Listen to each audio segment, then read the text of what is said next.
1700 फलस्तीनियों की लाशें भी इसराइल के पास सौदेबाजी का जरिया बनने के बाद भी सुकून नहीं। फलस्तीनी लाशें क्यों रोकी गईं?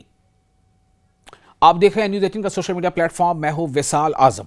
जरा सोचिए, एक इंसान दुनिया से चला जाता है, उसके बाद उसके घर वालों की सिर्फ एक ख्वाहिश होती है कि वो अपने प्यारे की मैयत को आखिरी बार देख ले, उसे इज्जत के साथ दफन करें और उसके लिए दुआ करें।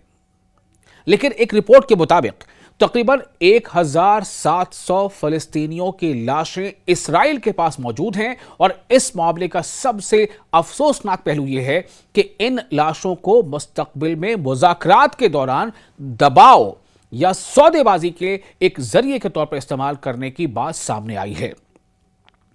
खुद इस्राएली अखबार हार्टीज के रिपोर्ट के मुताबिक इस्राएली सिक्योरिटी हुकाम का मौक़िफ़ है कि इन लाशों को इसलिए अपने पास रखा जाना चाहिए ताकि मुस्तकबिल में अगर कोई इस्राएली शहरी या फौजी गिरफ्तार हो तो उन लाशों के बदले मुज़ाकरात किए जा सके, सौदेबाजी की जा सके।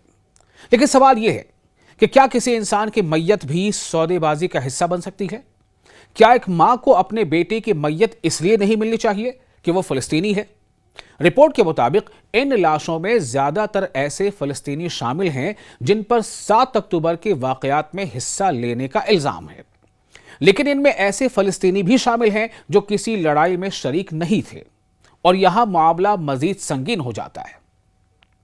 इस्राएली सुप्रीम कोर्ट में जमा कराई गई कानूनी दरख्वास्तों में इस्राएली सिक्योरिटी इदारे के अपने कानूनी मुशीर ने मौक़िफ़ इख्तियार किया है कि अगर रियासत ये तय कर चुकी है कि कोई शख्स इस्राएल के खिलाफ लड़ाई में शामिल नहीं था तो फिर उसकी मैयत को अपने पास रखने की इजाज़त नहीं होनी चाहिए।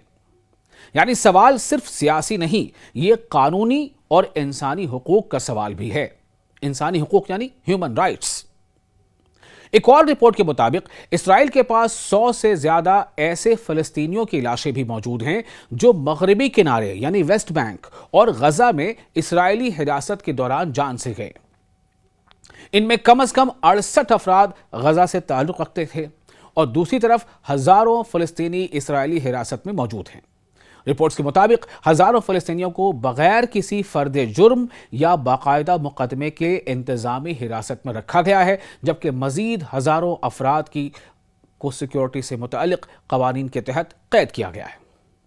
इन कैदियों में बच्चे भी शामिल हैं।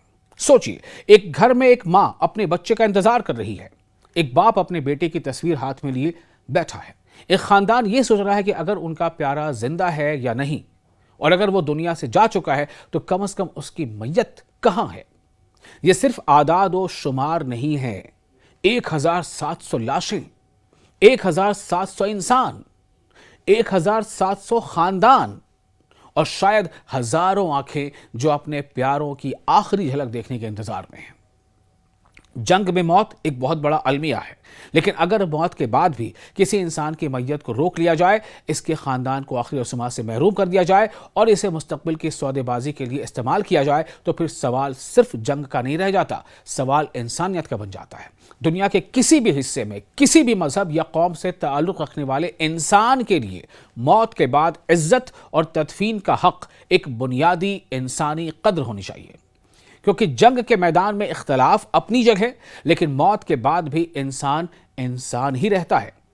और जैसा हम आपको बता चुके कि बहुत सारी ऐसी लाशें हैं जो वहां सिर्फ किसी शक के बिना पर वेस्ट बैंक या गजा से लोगों को हिरासत में लिया गया था और हिरासत में रहते हुए उनकी मौत हो जाती है, उनकी भी लाशें पड़ी। और किसी मां को अपने बच्चे के मैयत के लिए हमेशा इंतजार नहीं करना चाहिए। मुर्दों को भी सुकून चाहिए और जिंदा जो रह गए हैं उनको भी इंसाफ चाहिए। आप इस वीडियो के बारे में क्या सोचते हैं?